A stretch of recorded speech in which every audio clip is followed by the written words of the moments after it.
台语文千万字，逐工要甲大家做伙来捌一字。咱拢知影讲，逐年新历4月到6月，就是屏东东港掠乌昂床的季节。若是宜兰的乌昂床时间较晚一丝啊，一般是新历5月到7月。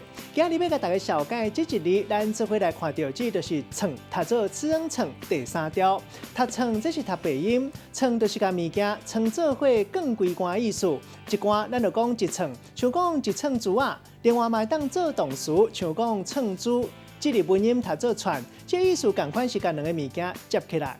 另外，还有一个可能大家较青分的讲法，串嘛有定定见摆逐工总是安怎意思？古早一句台语话真水，讲到歹囝串饲爸，意思是讲一般人讲的歹囝颠倒较会友靠老爸。咱带大家做伙来小解这两个词。头一个读做乌昂床，咱先讲床仔鱼，就是尾鱼。古早台语的甘为林字典，嘛有讲到亲像鲤鱼的形，因为床仔鱼总是规定出现一床一床，亲像是床啊，才会号做床仔鱼。